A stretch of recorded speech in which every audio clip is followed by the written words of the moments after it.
Hello everyone, and welcome back to Pokemon Fire Red Chaos Randomizer manga reviews, where we've got Noodles, Gumi, Noah, and Mido, and we're going to be talking about Legend of Zelda Ocarina of Time Part 2 manga. And I am absolutely forgetting what and my menu button wasn't working. I think we're going to try and switch train Gumi a little bit before we get to Brock. I don't remember anything because I'm trying to remember the manga. Ooh, no, we're not gonna switch train into a trainer. Hi, bud. Do you want to fight? But yeah, so Ocarina of Time Part 2 by Akira Himekawa, the second in the Legend of Zelda book in the Legend of Zelda manga series. So there's actually 3 stories in this one. I have no idea what types this Magneton's going to be because it's a Chaos Randomizer. I guess we're going to use Headbutt and find out. Ember. I resist. Nope. I thought I resist. Ember's not a fire type move because Headbutt is a dragon type move. Delcatty? Nope.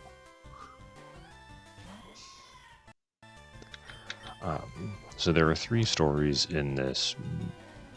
Oh wait, that means you're sealed. Is Ice Beam good against me? No.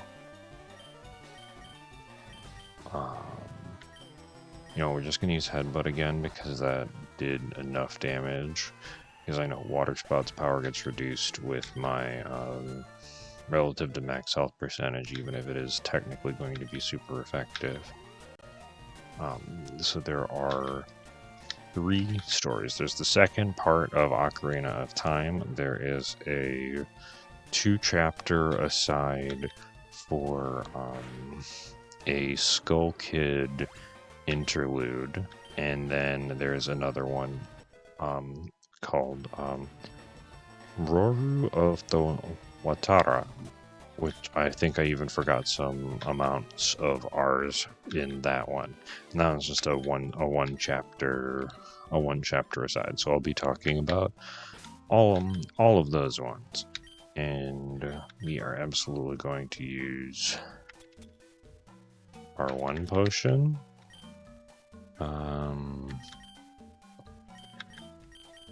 We'll save our potion.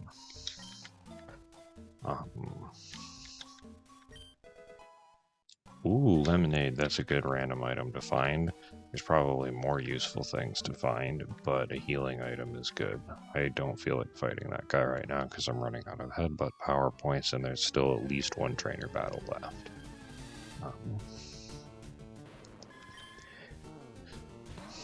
So, as you can clearly see, I am very enthralled by getting back into this randomizer. But again, just like in the first, for the first book, the art is absolutely fantastic. And the pacing of the second half of Ocarina of Time, I think, it keeps the same exact pace as the start of the Adult Link story, and I believe it was released serially all at once, and then it was divided into books later, which makes sense how we ended up with a couple filler between Ocarina of Time and Majora's Mask, which is the sequel, or at least by sequel I mean it's kind of like the third part. And in the Legend of Zelda timeline, or at least in the games, it's thought to be the timeline where Link stays a kid and is off to go try and find Navi in the forest. Or in this case, in the forest, which is actually a part of the Kokiri Woods, not Kakariko Village, specifically the Lost Woods. And the Skull Kid story, which is the first of the 2 bonuses, actually I think is a really good lead-in for Majora's Mask. But yeah, so the pace is really good, and we start by actually going to go save Malin from, and we're going to give the smoke ball because this is, yeah, that's useful to have. And so we actually are going to go save Malin at Lon Ranch from a brainwashed Ingo. So a couple of really cool things that I think are done is they make Twinrova more active in the story. They more active, like it. They actively brainwash other characters like Ingo, Naburu, who later becomes the Sage, and Naburu, who later becomes the Sage of Spirit, and they do it through little gemstones. All right. Hello, trainer. We are absolutely going to heal because this guy could have a Kyogre. And the Lon Ran interlude also, just because in the main game you do go back to Lon Ranch as adult Link. It's a nice little interlude to introduce that power, and also introduce the Gerudo, who Link is going to be fighting pretty frequently throughout the rest of the Ocarina of Time. Please just be it. Oh, especially Spadef, that's fine. Alright,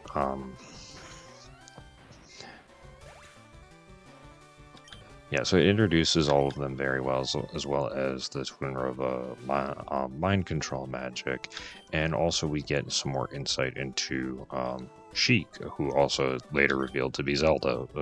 Spoilers for Ocarina of Time. And they also, I think, handled that pretty darn well with Impa, like, wipes Zelda's memory for the, I guess, like, the overwhelming, pretty much most of it, except she still keeps the sentiment of Zelda, being that, she's not going, like, Sheik never betrays Link, and even though Sheik is technically one of Ganondorf's minions, Sheik never really does anything to actually betray Link. Sheik is always working to help Link and thwart Ganondorf, and if nothing else, just by being passive and telling Link about a lot of just catching him up on lore and like guiding him through some stuff.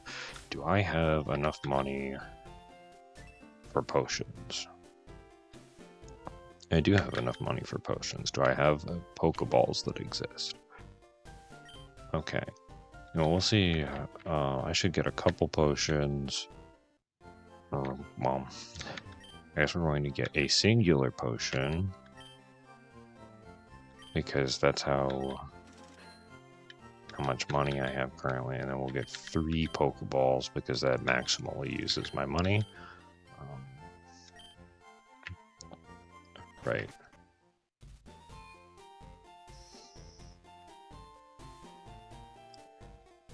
So that's really nice how Sheik is. I think they handled that really well. And what was really cool is in the Gerudo Desert chapter. And you know, we're gonna fight this guy for the extra levels and money. Is that Link is just like haunted by all of his memories, and Sheik isn't, and I think that. And that could be 2 reasons. One is because it's Zelda, and Zelda's not actually haunted by Sheik's past. Or there's the other the other option that I think is, I don't know, could just be my own theory because it wasn't super revealed, is that because of the Triforce of Wisdom, Zelda is immune to the illusions of the desert. And then once they defeat Twinrova and collect the mirror shield and basically break Nibiru out from the mind control. It's revealed that Sheik is Zelda. Ganondorf immediately comes in and kidnaps Zelda because that's what happens in the game. And then there's a very brief aside of the water temple. Nothing really much to say about it, other than Link being slightly comedically relieved that he is not actually able to fulfill being Princess Ruto's fiance because she has to go become a sage.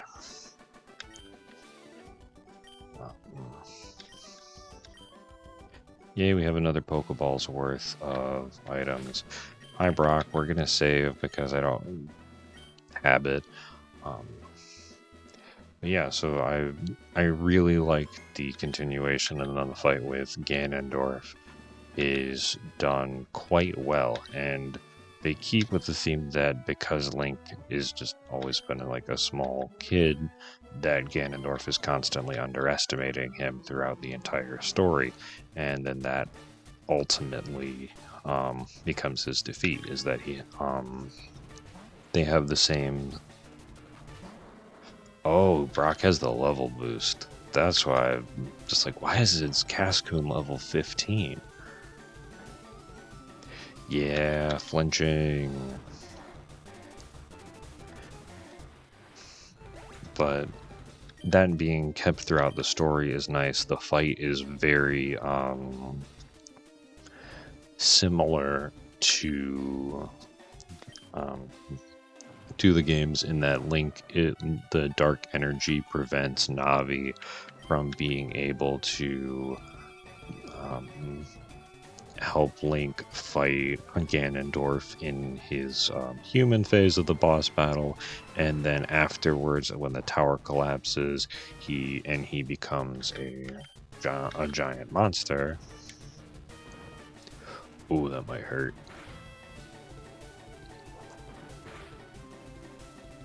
Woohoo! Critical hit! That probably was a little bit lucky. A Tail Glow setup Pokemon is, yeah, that's a lot. And we'll see what TM we get. But yeah, and then so the tower collapses and Ganondorf turns into the beast form with a Triforce force of power. Link does lose the Master Sword temporarily, finds out the tail is the weakness, and then beats Ganondorf in very reminiscent of the games, and that is one of the. I would be very surprised if this contained Rock Tomb, but that was one of the best boss fights in a lot of Doom Desire.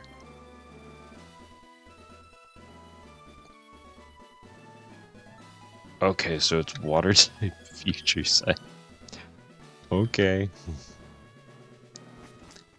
I don't understand how that is going to work with any of this, but we'll roll with it.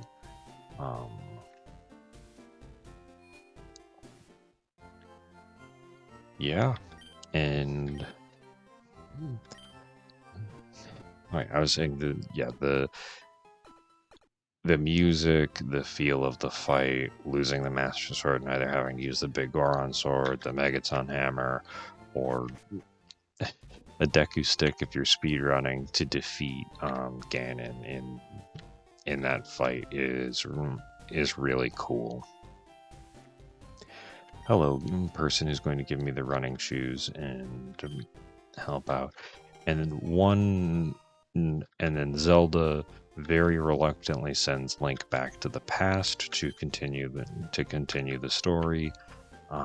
And one very nice touch is that it shows, like, I can't remember if this happens at the end of Ocarina of Time. I don't think it does. Is Link goes back to see Zelda in the garden and the manga, and she is just very happy to see him because Zelda confesses her love as she's sending Link back in time. Yeah, nice, nice move, Zelda. Very, very cool. Send someone back in time as you confess their love, as you confess your love. Very, very nice. I think there's an item down here. I'm probably just gonna miss it and clack my keyboard a little bit. Oh well. Let's see if we can actually defeat, well, it isn't last so-and-so because this is a chaos randomizer. It is Ace Trainer Scott. Okay, let's see if we can beat Ace Trainer Scott and their level 11 Venonat. This is dubious. But we go first, at least. And it's super effective. Way to go, Goomy.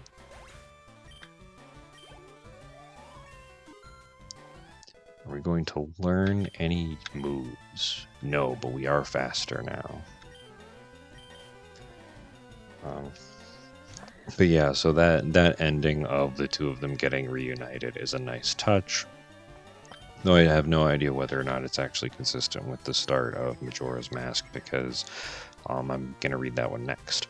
And then the two bonus stories are bonus, and the first one happens while Link is a kid in Kokiri Forest at a forest festival. And the plot is the Kokiri are going to be putting on a play. Then for the play, they have masks. However, Link's mask gets stolen. Well, Mido steals Link's mask, and then Link's mask gets stolen by a Skull Kid.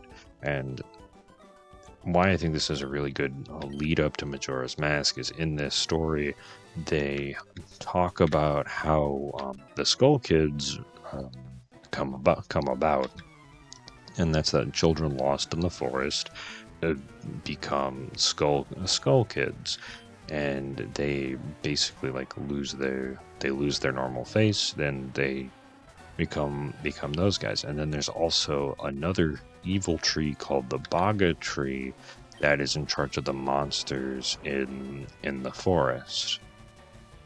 Does this lower my accuracy? Nope. Oof. Maybe we can defeat them with Dizzy Punch.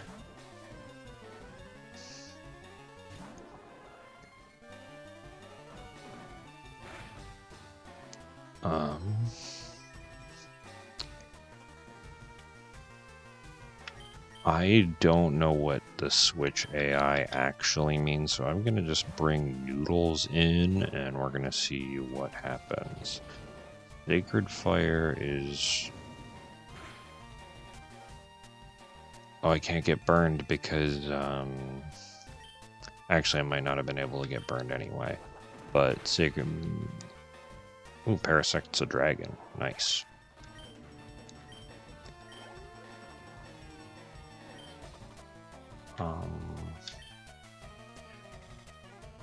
Nah, we'll just leave that there.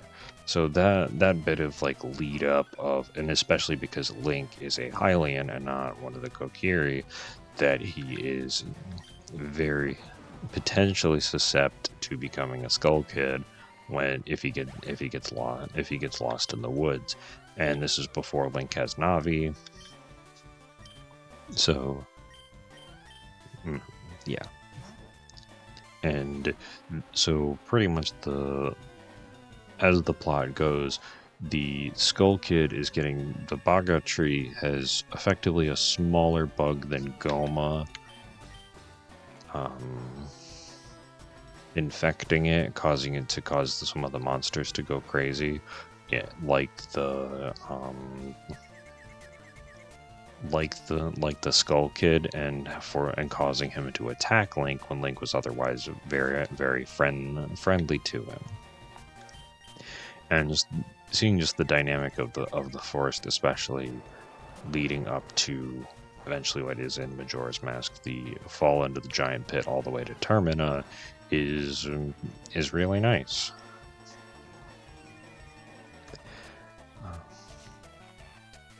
And it's also nice to see Mido help Link out, the two of them not being super rivals over Saria.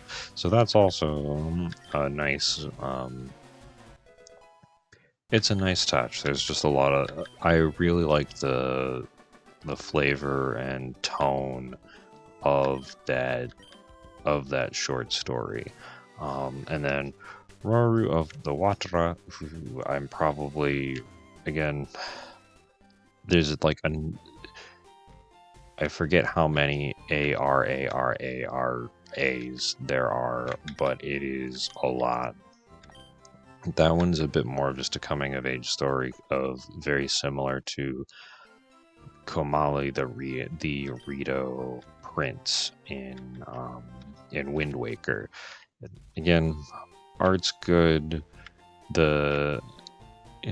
Effectively, the Rito prince is just very jealous of Navi, who is able to fly because he is enabled to grow his wings, and Link helps him get his confidence back, and then yeah, and they explain it that the Watara are a migratory race that come to Hyrule like pretty much just once a year. Do I have any logic on this? We're just gonna send Noodles back in because I think Victory Bell might be a little bit. Oof. This is probably gonna hurt. Oh yeah, because it had Mach Punch that I remember from Brock. At least it stopped using Rage, because that wouldn't hurt, because I think Rage's base power would be like super crazy, because I think it doubles on getting hit. But yep. So I was reluctant to read it, kind of just like remembering it and skimming the first couple of pages on when I initially saw it. However, it was still enjoyable. I am looking forward to the Majora's Mask book. All in all, it's still absolutely a very, very nice. It is still a really nice book. Absolutely read it. Especially if you enjoyed the first Ocarina of Time book. Yeah, I guess for the purposes of these review videos, and I'm treating like it is a series, but I will treat them slightly separately in terms of like the standalone, a standalone book versus Ocarina of Time Part 1 and 2, and later on, much later on, once we get to Twilight Princess. So many things, no tail glow. This is ridiculous. At least I'm able to do like okay switch training into these ones, since even with the level boosts, wow, that attack stat is amazing. I wish I had anything that wasn't just a special move. But yeah, so I'm gonna I don't know, like I own the books and I'm just reading them, so yeah, I think probably like the scale is one of enthusiasm of reading it versus being like I would, if you have the spare cash and love the franchise, to like go and buy the books. Like, I'm happy to own them. Whatever. I'm rambling at this point. I'm enjoying reading these ones, and if you're reading along, great. I hope you're enjoying the series too. If you're just enjoying the randomizer, also great. Thank you all so much for your time, and we beat Brock, and next time we're going to be on our way towards Mount Moon and filling out our very silly team led by a wheezing named Noodles. Thank you all so much for watching and have an awesome day. And I'll catch you in the next video. See ya.